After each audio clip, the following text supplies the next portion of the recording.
señales y prodigios, basado en este pasaje de Hechos, capítulo 5, los versículos 11 al 16. El domingo pasado observamos un evento de juicio asombroso.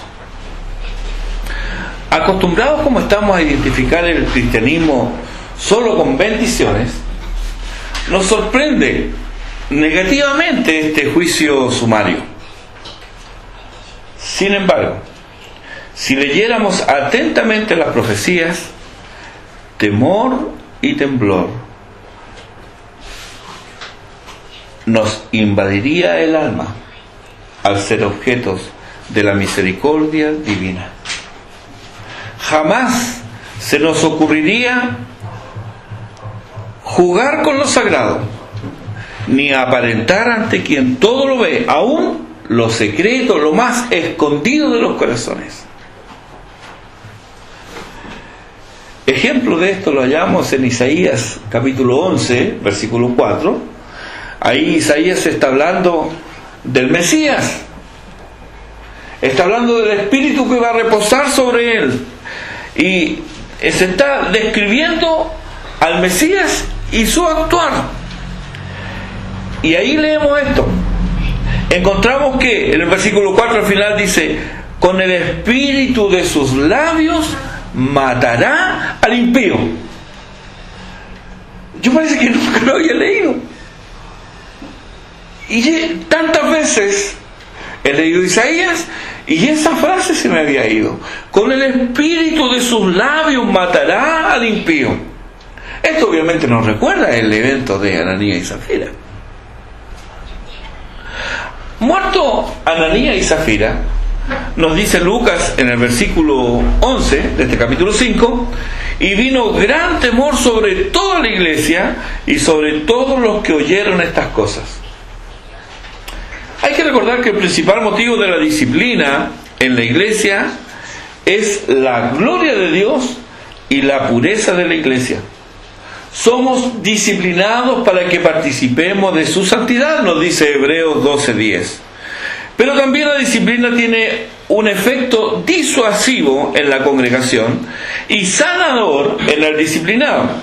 Ambos aspectos los podemos ver, entre otros lugares, en 1 Timoteo capítulo 5, versículo 20. Dice ahí: a los que persisten en pecar, repréndelos delante de todos, para que los demás también teman. Ahí hay un efecto disuasivo en los demás. Y en Tito capítulo 1, versículo 13 dice el apóstol: repréndelos duramente para que sean sanos en la fe. Ahí está el aspecto de sanidad o salutífero en aquel que es objeto de la disciplina.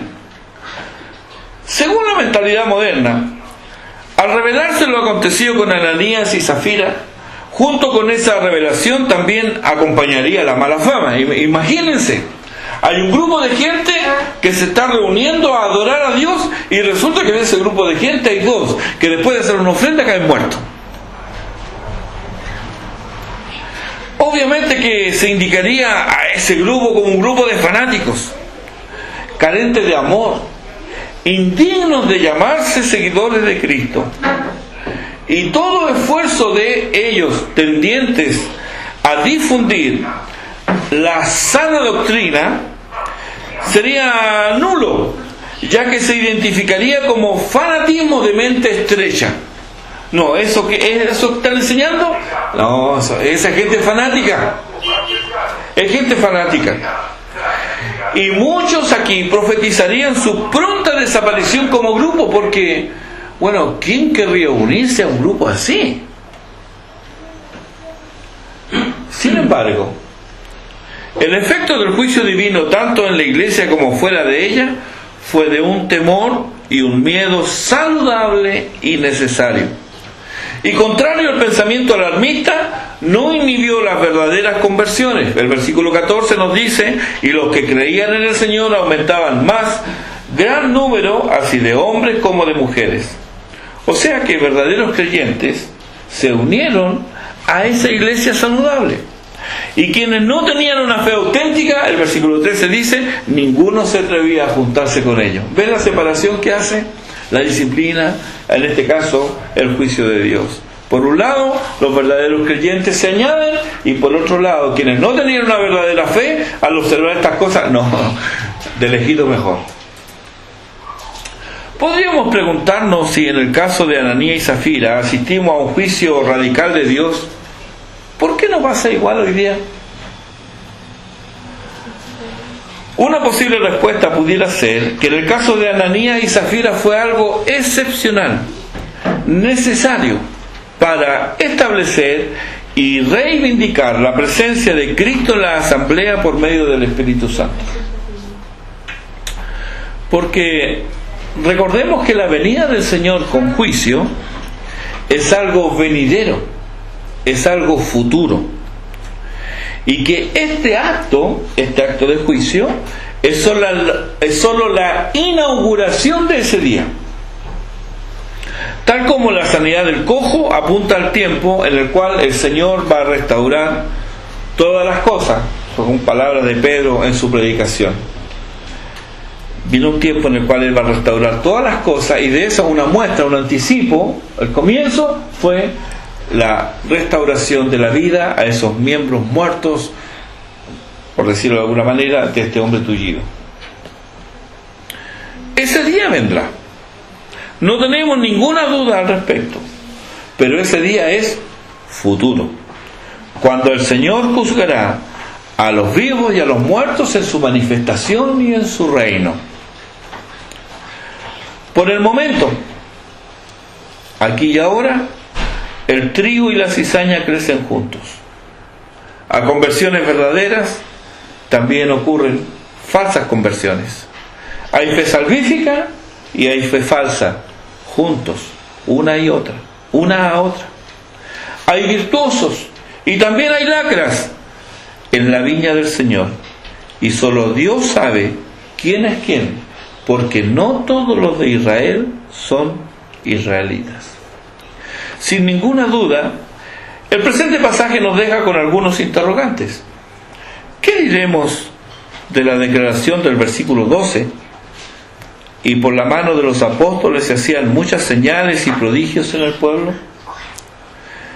En atención a esto, ¿hizo la iglesia primitiva milagros continuamente? ¿Tiene la iglesia hoy el poder de obrar tales milagros? Hay quienes niegan los milagros. Dicen ellos que nunca ocurrieron y tienen maneras ingeniosas de explicar lo que ellos dicen. Hombres sencillos de una era precientífica miraban como milagroso a hechos que ellos no podían explicar porque no tenían el conocimiento debido. Entonces, como no podían explicarlo, es un milagro. Así lo explican. Al respecto, debemos decir que Lucas es un historiador consumado. Y fíjense que hay quienes lo consideran el padre de la historiografía moderna. Su método fue científico y meticuloso. Nada más leer su introducción al Evangelio en Lucas, capítulo 1, los versículos 1 al 4, y ahí nos damos cuenta de ello. Como ahí nos presenta el cuál fue su método de estudio, de investigación, para presentarle a su amigo Teófilo qué era lo que había acontecido, cómo era que se había desarrollado el Evangelio. Además, otra cosa que debemos considerar, que Lucas era médico de profesión, por lo que él no hubiera escrito pormenores de curaciones milagrosas sin antes haberlas investigado concienzudamente. Yo me puedo confundir entre el acné y la viruela, porque yo no tengo idea de medicina, pero Lucas no. Además, ¿cómo? Contra toda lógica, podemos explicar el crecimiento y avance de la iglesia cristiana en un mundo pagano sin la ocurrencia de lo milagroso. ¿Cómo hombres del vulgo y sin letras fueron capaces de divulgar el mensaje del Evangelio por todo el mundo civilizado entonces, y enfrentando además una férrea oposición?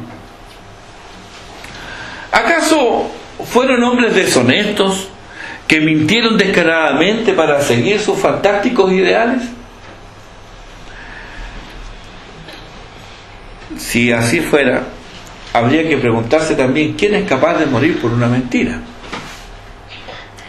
Todos ellos, los apóstoles, sufrieron el martirio. Si hubiera sido mentira lo que ellos pregonaban, no habrían estado dispuestos a entregar sus vidas por una mentira. Pero como dice Juan, lo que hemos visto y oído, lo que hemos palpado tocante al verbo de vida, eso es lo que os anunciamos. Hay certeza y seguridad en sus palabras. Ciertamente hay un hecho milagroso en el crecimiento y establecimiento de la iglesia. Eso en sí es un milagro. Pero la iglesia no era una reunión de milagreros. Lucas pone el acento en los apóstoles en general y en Pedro en particular. El apóstol Pablo nos dice en 1 Corintios capítulo 12, versículo 9, allí nos dice que solo determinadas personas recibieron ese poder espiritual. No era para todos, solamente algunos.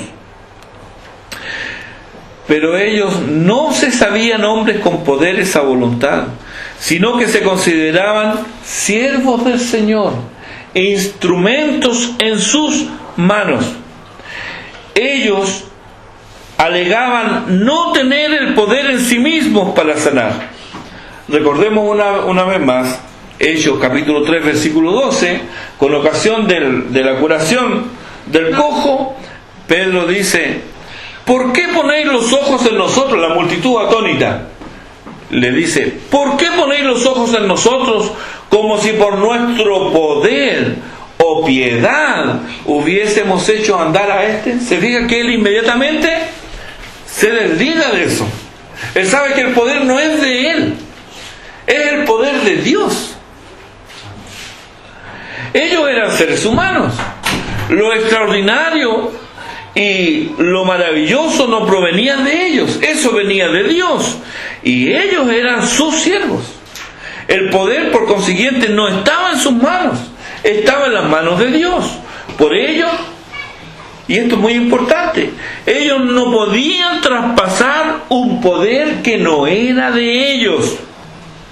Eso es algo que debemos considerar al examinar el movimiento neopentecostal, que alega traspasar poderes de unos a otros, y aún desde la tumba de una supuesta sanadora a un charlatán, embustero y codicioso. Aprendemos aquí en este pasaje que Dios les dio este poder a hombres incultos, para que, como el apóstol Pablo lo dice en 2 Corintios capítulo 4 versículo 7, pero tenemos este tesoro en vasos de barro, para que la excelencia del poder sea de Dios y no de nosotros. Tal como los milagros del Señor apuntaban a una señal de su mesianidad, de su deidad, el mensaje de ellos, de los apóstoles, como portadores del Evangelio de Dios, autenticaba los milagros autenticaban su mensaje. Era Dios autenticando el mensaje de ellos. Como nos dice Hebreos capítulo 2, los versículos 3 y 4, dice: ¿cómo escaparemos nosotros si descuidamos una salvación tan grande? La cual, habiendo sido anunciado primeramente por el Señor, nos fue confirmada por los que oyeron.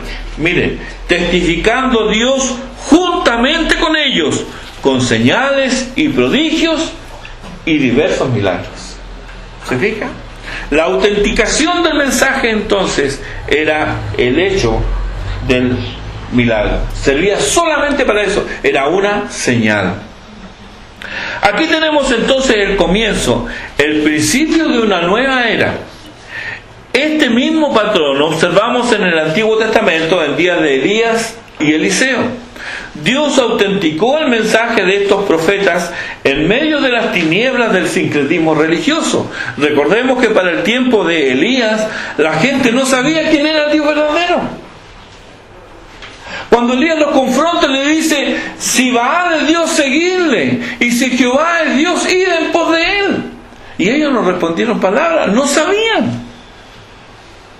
A tal punto había llegado la influencia del paganismo en el judaísmo, en la religión verdadera, que ellos ya no sabían quién era quién.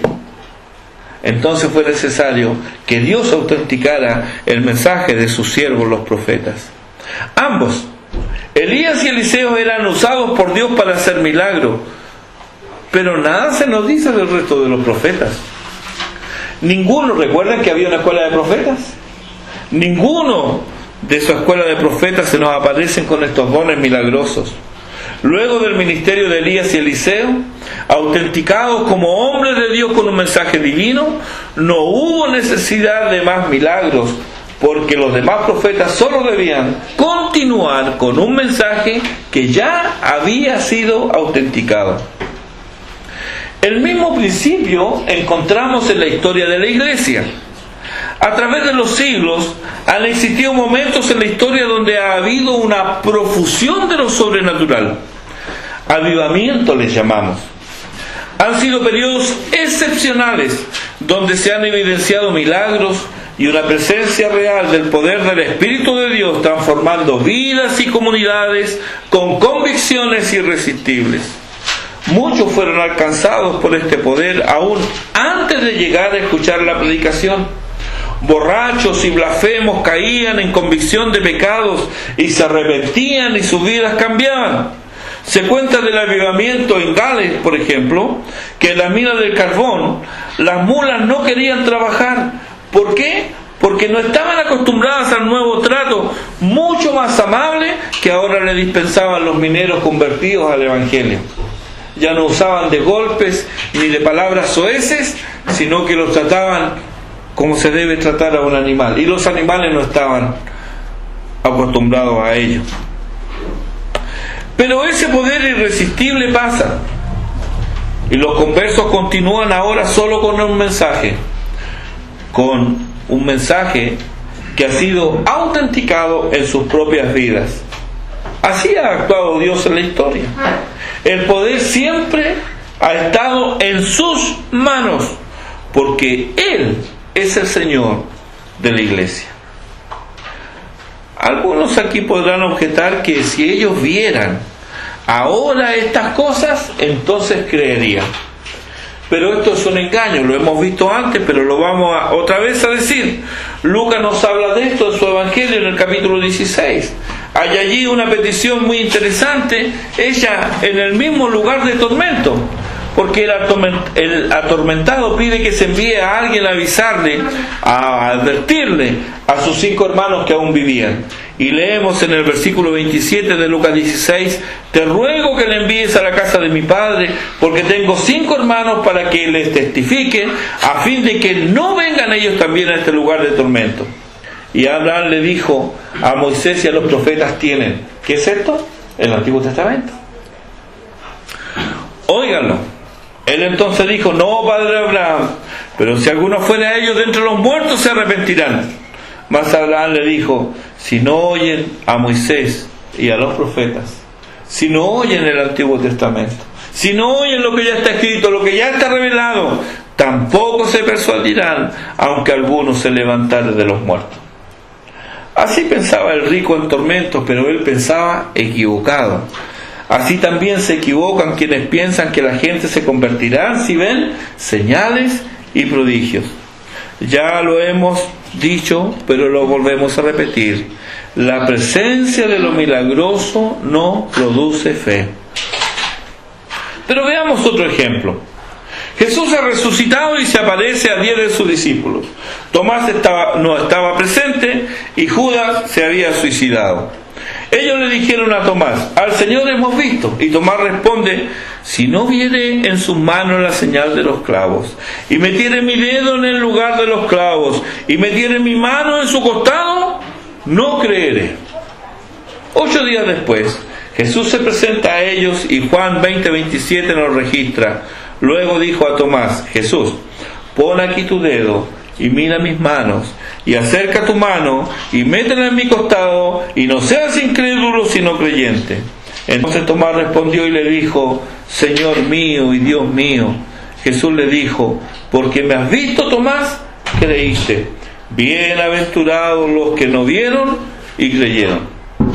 Compara ahora este relato con lo que tenemos aquí en Hechos. Aquí en Hechos tenemos a muchos que vieron y oyeron y no creyeron. Leemos en el capítulo 5, versículo 17: entonces levantándose el sumo sacerdote y todos los que estaban con él, estos vieron y oyeron sin ninguna duda. ¿Qué hicieron? ¿Creyeron? No. Ellos se llenaron de celos. Aprendamos entonces que ver estas cosas no produce fe. Al parecer, lo realmente importante es lo que hemos oído. Hemos entendido el significado de lo que hemos oído. Estos hechos, lo que vimos el domingo pasado y lo que vemos ahora, estos hechos nos hablan. Ellos encierran un mensaje para nosotros. Por tanto, no es importante ver, porque ver en el mejor de los casos no nos garantiza creer. Luego de la muerte de Ananías, en el versículo 5, dice: vino un gran temor sobre todos los que oyeron. Más tarde, luego de la muerte de Safira, en el versículo 11, dice: vino gran temor sobre toda la iglesia y sobre todos los que oyeron estas cosas. Vino gran temor. Cuando leemos estos hechos, hermanos, ¿qué reacciones nos producen? ¿Qué es lo que acontece con el verdadero cristiano que oye estas cosas? Una palabra: temor. ¿Qué ocurre con el verdadero creyente cuando conoce mejor cómo se relaciona el Dios omnipotente con sus criaturas? Temor. Temor a algo que le es desconocido. Está tratando con un poder ilimitado y del cual carece de todo control. Es lo opuesto del impío retratado por el apóstol en Romanos capítulo 3, versículo 9 y siguientes, y del cual el versículo 18 de Romanos 3 parece ser el resumen. ¿Qué dice ahí? No hay temor de Dios delante de sus ojos. Está hablando del impío. No hay temor de Dios delante de sus ojos. Es lo que vemos por doquier. Falta de temor. Falta de temor. ¿Cómo explicar la liviandad de muchos cristianos? ¿Cómo entender las actitudes impías al interior de la iglesia? ¿Cómo es que tantos con tanto hacen tan poco? ¿Cómo te explicas que quienes dicen ser fieles solo lo son a sí mismos y a sus deseos? Temor. Temor de Dios. Temor a Dios. Eso es lo que falta en nuestras congregaciones, porque está ausente de nuestros corazones. ¿Te has preguntado por qué Jesucristo es tu Salvador? Si Él es tu Salvador, es porque debe salvarte de algo. ¿De qué te salva Jesucristo? Él nos salva de la ira venidera. Primera de Tesalonicenses capítulo 1, versículos 9 y 10 dice: os convertisteis de los ídolos a Dios para servir al Dios vivo y verdadero y esperar de los cielos a su Hijo, al cual resucitó de los muertos, a Jesús, quien nos libra de la ira venidera. Los fariseos fueron recriminados por Juan el Bautista. En Lucas capítulo 3, versículo 7, le dice Juan: ¿quién nos enseñó a huir de la ira venidera? Y Pedro, en Hechos capítulo 2, versículo 40, concluye su sermón diciendo: sed salvos de esta perversa generación. ¿De qué nos sirve un Salvador si no nos hemos dado cuenta que sin Él estamos perdidos en condenación eterna, en prisiones de oscuridad y camino al castigo eterno? Debemos darnos cuenta de eso primero. Y si nos damos cuenta de eso primero, habrá temor de Dios en nuestros corazones, en nuestras vidas. Hay una religión que parece verdadera a los oídos, pero que al no producir temor de Dios, comprueba su falsedad. todos los hombres registrados en las Escrituras que han tenido un encuentro con Dios, ¿qué ha pasado con ellos? Moisés tuvo que esconderse en la peña. Dios lo escondió. No solamente lo escondió en la peña, sino que lo cubrió. Y él por un instante vio el reflejo de la espalda. ¿Qué hizo eso en él? Cuando él bajó a ver a los suyos, le decía a los demás: Moisés, tápate. Y él lo que había visto era el reflejo de un instante de la espalda cuando él estaba cubierto. ¿Qué es lo que pasa con Job? Cuando Dios le habla y se le aparece, ¿qué dice Job? De oídas te había oído, mas ahora mis ojos te ven y me arrepiento en polvo y ceniza. ¿Qué es lo que ocurre con Habacuc? Lo mismo. Pone su mano sobre su boca, ya no quiere hablar más. ¿Qué es lo que pasa con Juan? Cuando ve al Señor resucitado, cae a sus pies como muerto. Los hombres que han tenido un encuentro con Dios, sus vidas cambiaron, pero el principio de ese cambio fue el temor de Dios en sus corazones. Y hay una religión hoy día que se hace pasar por cristianismo auténtico y que no está produciendo temor de Dios en los corazones. Esa es una imitación falsa. Esa es una religión que viene del mismo infierno. ¿Para qué? Para, si fuera posible, engañar aún a los escogidos. Hablar de gracia y hablar de justificación por la fe sin temor de Dios en los corazones, hermanos, no nos hace mejores que los demonios que están en condenación. Porque al no haber temor, ¿qué coarta nuestra libertad que está vendida al pecado? Si no hay temor de Dios. Hermanos, no debemos esperar una ejecución sumaria al interior de la iglesia para que sobrevenga el temor a nuestras vidas. Debemos ser conscientes de que si no hay temor de Dios en nuestros corazones, poco y nada nos parecemos a esta iglesia de Hechos. Puedes tener muchas cosas, pero si no temes a Dios, estás perdido. Puedes tener conocimiento y actuar como insensato si no hay temor de Dios en tu vida. Porque el principio de la sabiduría es el temor al Señor.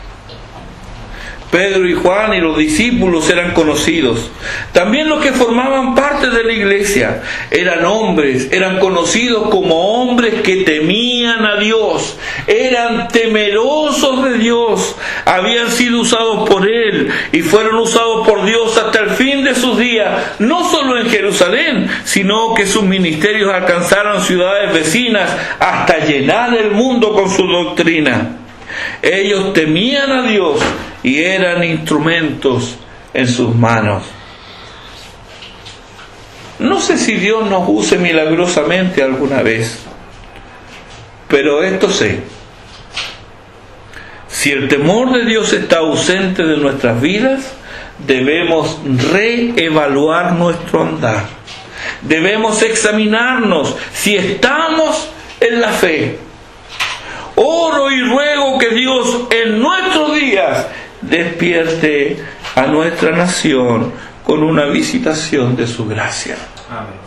¿Acaso, hermano, no te cansan los hechos noticiosos de cada día? ¿No te abruma la violencia, la soberbia, la inmoralidad y la desfachatez, no solo de ciudadanos a pie, sino también de los poderosos? ¿Y qué decimos o qué podemos decir de los que se sirven de la patria en vez de servir a la nación? ¿No te asquea todo esto? Hermanos,